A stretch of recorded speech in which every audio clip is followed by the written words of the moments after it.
Paper can में आप सभी का स्वागत है। मैं अनिल कुमार। आज हम बात करने जा रहे हैं ग्रेविटेशन के बारे में, यानी कि गुरुत्वाकर्षण के बारे में। इस गुरुत्वाकर्षण के बारे में बात करें तो सबसे पहले हमें ये पता होना चाहिए होता क्या है। यह एक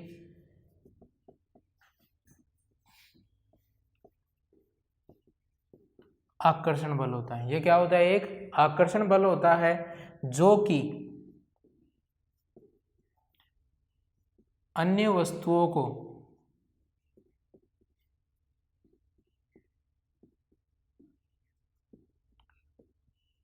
अपनी ओर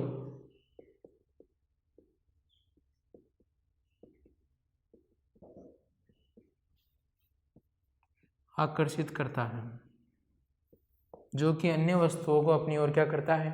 आकर्षित। ये जो गुरुत्वाकर्षण बल है, ये जो उत्पन्न होता है, ये जो वस्तुएं हैं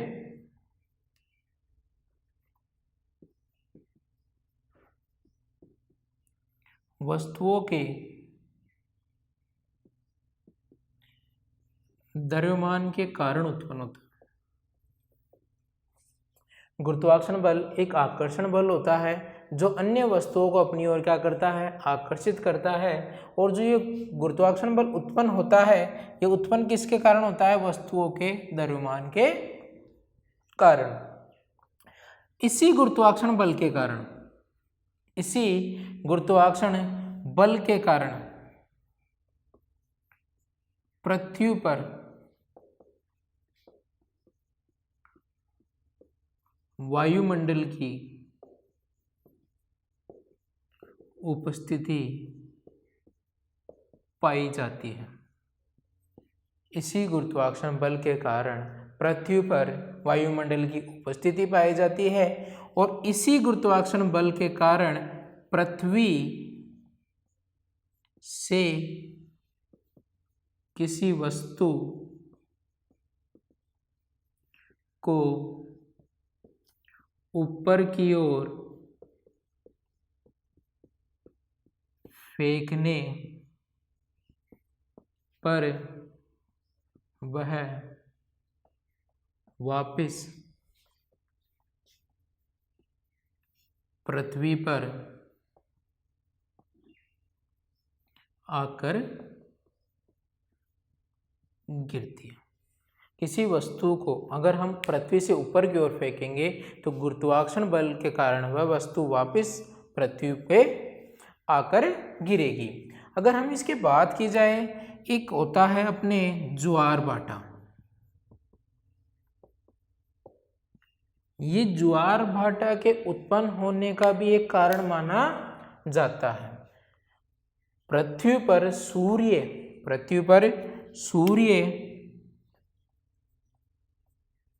व चंद्रमा के गुरुत्वाकर्षण बल के कारण महासागर या समुद्र भागों में क्या उत्पन्न होता है? ज्वार भाटा। अब बात की जाए कुछ और चीज़ों में तो ये भी कहा जाता है कि सूर्य के गुरुत्वाकर्षण के कारण ही पृथ्वी जो भी ग्रह है सारे के सारे सूर्य के चारों ओर क्या लगाते हैं? चक्कर लगाते हैं। ये भी कहा जाता है कि कोई भी ग्रह हो उसका आकार कैसा होता है? गोल। कोई भी ग्रह होगा उसका आकार कैसा होगा? गोल। वो गोल होने का कारण भी किसे माना गया है? गुरुत्वाकर्षण बल को ही। अब बात करते हैं ये गुरुत्वाकर्षण बल आया कहाँ से, इसके बारे में पता कैसे लगा। तो फ्रेंड्स, अगर इसकी बात की जाए कि ये आया कहाँ से, इसके बारे में बताया किसने, तो हम सबसे पहले बात करें, एक व्यक्ति था टाइको ब्रे। उस टाइको ब्रे ने कुछ प्रेक्षण किए। क्या किए थे? कुछ प्रेक्षण किए थे और उन्हीं प्रेक्षणों को आधार मानकर या उन्हीं प्रेक्षणों पर अध्ययन कर केपलर ने ग्रहों की गति के नियम दिए। गति के नियम। तो फ्रेंड्स, हमने बात की किसके बारे में? टाइको ब्रे के बारे में। टाइको ब्रे ने कुछ प्रेक्षण किए टाइको ब्रे ने क्या किए, प्रेक्षण किए। इन प्रेक्षणों का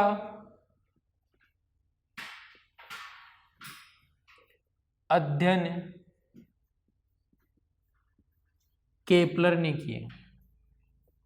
इन प्रेक्षणों का अध्ययन किसने किया, केपलर ने किया। इन प्रेक्षणों का अध्ययन किसने किया, केपलर ने किया। और केपलर ने ग्रहों की गति के नियम दिए। और केपलर ने क्या दिए, ग्रहों की गति के नियम। इन ग्रहों की गति के नियमों का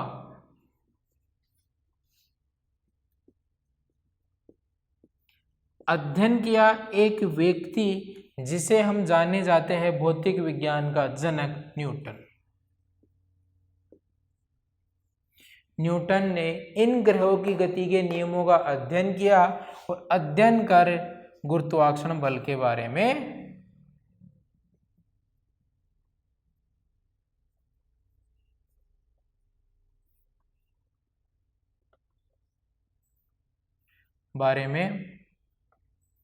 बताया। अध्ययन कर किसके बारे में बताया, गुरुत्वाकर्षण बल के बारे में बताया। साथ में ही इसी न्यूटन ने गुरुत्वाकर्षण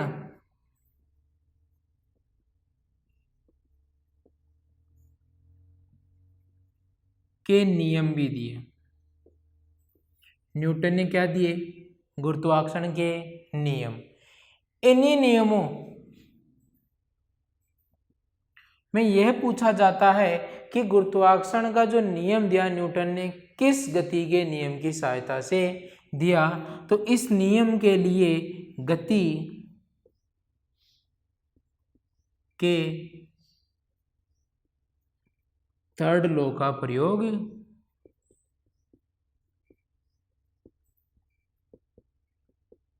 किया गया। गति के इस नियम का प्रतिपादन करने के लिए गुरुत्वाकर्षण के नियम का प्रतिपादन करने के लिए गति के तीसरे नियम का प्रयोग किया। अब ये भी पूछा जा सकता है कि न्यूटन ने गुरुत्वाकर्षण का बल अपनी किस पुस्तक में दिया।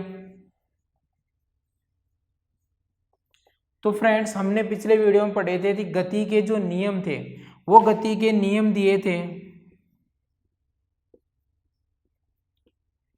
अपनी पुस्तक प्रिंसिपिया में। तो न्यूटन ने गुरुत्वाकर्षण का नियम भी कहाँ दिया,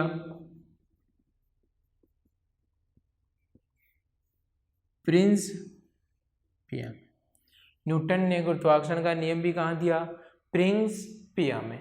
फ्रेंड्स, ये तो चर्चा हुई किसके बारे में कि गुरुत्वाकर्षण की उत्पत्ति किस आधार पर यानी किन किन व्यक्तियों के प्रेक्षणों का अध्ययन करके न्यूटन ने दिया। तो टाइको ब्रे ने कुछ प्रेक्षण किए थे, उन्हीं प्रेक्षणों का अध्ययन कर कर केपलर ने ग्रहों की क्या दिए, गति के नियम दिए। और इन्हीं ग्रहों की गति के नियम का अध्ययन किसने किया, न्यूटन ने। और न्यूटन ने क्या दिए, गुरुत्वाकर्षण बल के बारे में बताया। साथ में ही उसने गुरुत्वाकर्षण का नियम दिया और गुरुत्वाकर्षण का नियम गति के तीसरे नियम की सहायता से दिया। गति का तीसरा नियम अपनी पुस्तक प्रिंसिपिया में लिखा हुआ है और उसी पुस्तक में न्यूटन ने गुरुत्वाकर्षण नियम भी लिखे। तो फ्रेंड्स, अब हम चर्चा करते हैं किसके बारे में, गुरुत्वाकर्षण के नियम के बारे में। गुरुत्वाकर्षण के 3 नियम दिए उसने। गुरुत्वाकर्षण के क्या दिए, 3 नियम। और 3 नियमों की सहायता से एक राशि उत्पन्न की गई। 3 नियमों की सहायता से एक राशि उत्पन्न की गई। उस राशि के बारे में बात करते हैं जिसे कैपिटल जी का नाम दिया गया। तो बात करें इसके गुरुत्वाकर्षण का बल का नियम की। तो नियम की बात की जाए तो पहला नियम यह कहता है कि गुरुत्वाकर्षण बल एक आकर्षण बल है। एक क्या है, आकर्षण बल है। गुरुत्वाकर्षण बल क्या है, एक आकर्षण बल है। यह बल कभी भी अपकर्षण बल नहीं होता है। आकर्षण बल के कारण पता चला हमें कि दो पिंड एक दूसरे को अपनी ओर खींचते हैं। जैसे हम बात करें, एक पिंड मान लिया ए, एक पिंड मान लिया बी। इस पिंड का द्रव्यमान अगर मान ले m1 और इस पिंड का द्रव्यमान मान ले m2 और इन दोनों के केंद्रों के बीच की दूरी क्या मान ले, जो बल लगेगा दोस्तों, गुरुत्वाकर्षण बल, इनके जो ये केंद्र से जो रेखा खींची गई है इस रेखा के अनुदिश ही लगेगा। जो ये बल कार्य करेगा इनके दोनों ध्रुवों के मध्य जो रेखा है उस रेखा के सापेक्ष ये बल क्या करेगा, कार्य करेगा। दूसरा उसमें कहा गया कि यह बल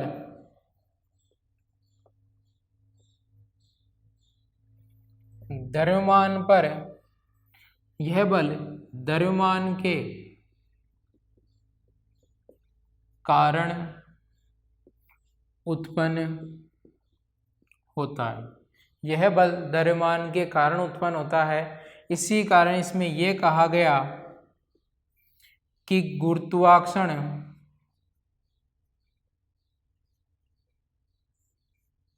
बल, जो भी गुरुत्वाकर्षण बल होगा, जो भी क्या होगा दोस्तों, गुरुत्वाकर्षण बल होगा, वह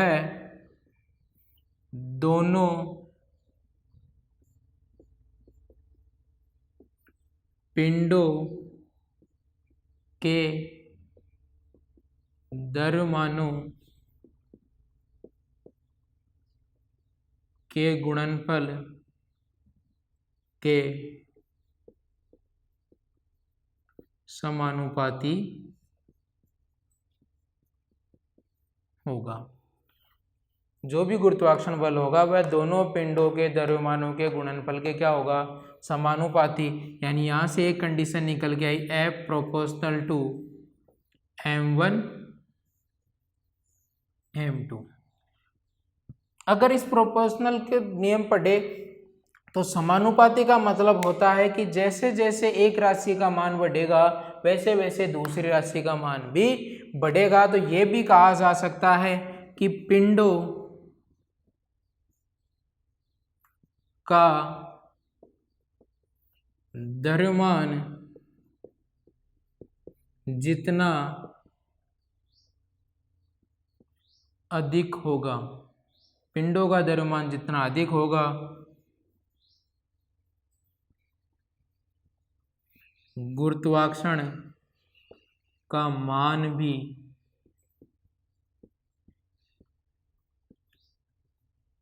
उतना ही अधिक होगा। अब बात की जाए इसके थर्ड नियम की, तो थर्ड नियम कहता है कि जो गुरुत्वाकर्षण बल होगा, जो गुरुत्वाकर्षण बल होगा, गुरुत्वाकर्षण बल दोनों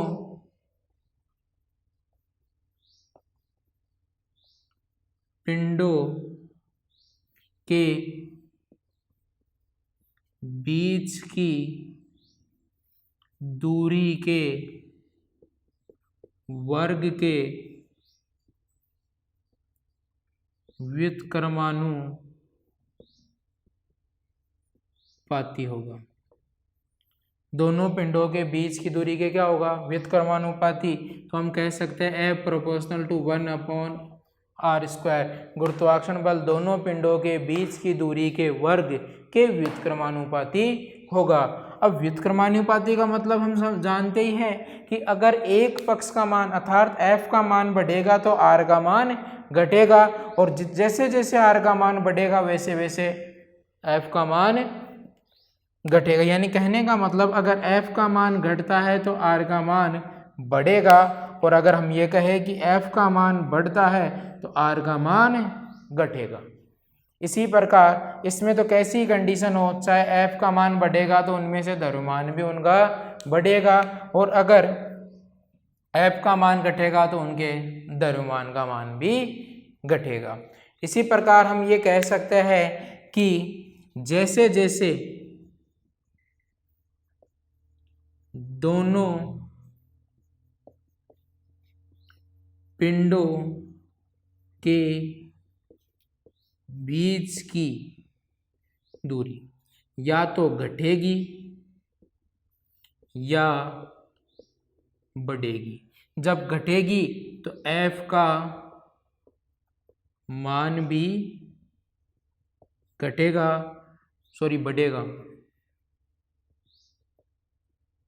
और जब बढ़ेगी तो f का मान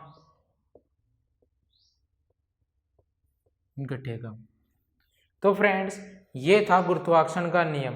अब गुरुत्वाकर्षण का नियम, इस नियम और इस नियम दोनों का प्रयोग करके एक नियम दिया गया F proportional to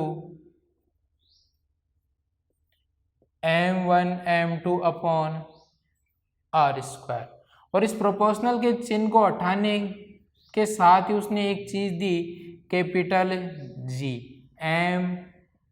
m1 m2 upon r square. तो जो G था उसे कहा गया गुरुत्वीय सार्वत्रिक नियतांक।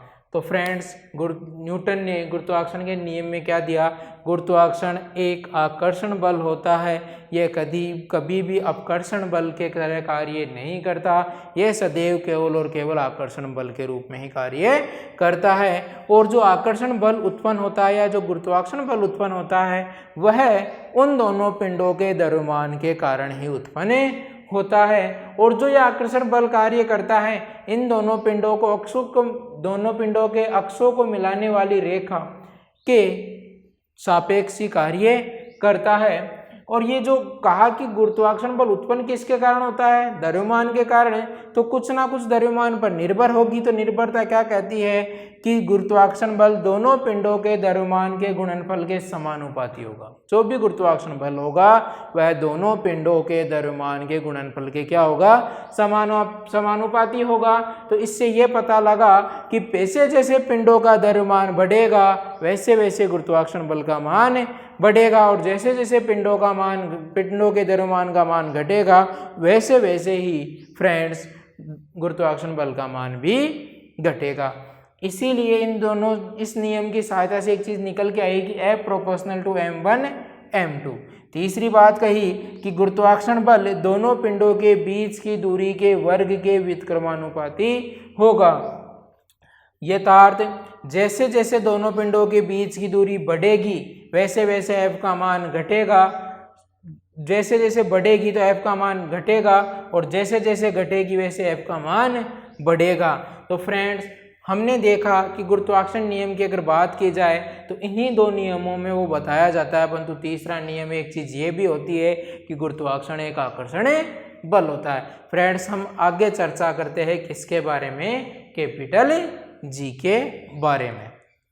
देखिए अब हम बात करते हैं कैपिटल G के बारे में। हमने कैपिटल G प्राप्त किया F बराबर G m1 m2 upon r square से। तो हम बात करते हैं कैपिटल G। कैपिटल G को न्यूटन ने गुरुत्वीय सार्वत्रिक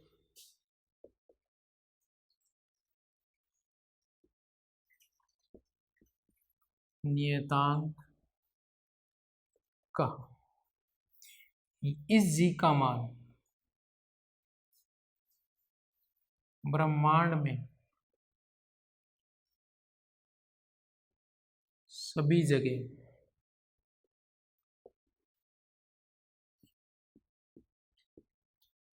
एक समान होता है। ब्रह्मांड में सभी जगह क्या होता है, एक समान होता है। इस G को अदिश राशि कहा। इस G को क्या माना गया, अदिश राशि। इस G का जो मान माना गया वो मान माना गया 6.67 × 10⁻⁻11। 6.67 इंटू 10⁻11 यानी कि 6.67 इंटू या ये भी कहा जा सकता है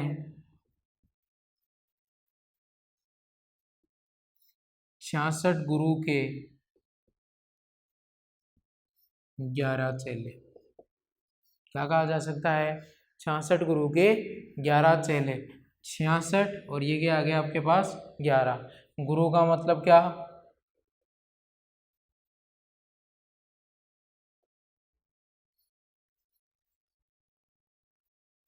गुरुत्वीय सार्वत्रिक नियतांक। बात करें इस जी के मात्रक की, तो इस जी का मात्रक होता है न्यूटन इंटू मीटर स्क्वायर बटा केजी स्क्वायर। इसकी विमा की बात की जाए तो इसकी विमा होती है m1l1t। m1l1 m-1 m-1 l3 और t-3। ये होती है गुरुत्वीय सार्वत्रिक नियतांक के बारे में थोड़ी बहुत जानकारी। तो फ्रेंड्स, ये आज हमने बात की गुरुत्वाकर्षण के नियम और गुरुत्वाकर्षण के बारे में। अब हम बात करेंगे अगले वीडियो में इस गुरुत्वाकर्षण यानी कैपिटल जी और स्मॉल जी के मध्य संबंध क्या होता है, भार में और द्रव्यमान में क्या संबंध होता है।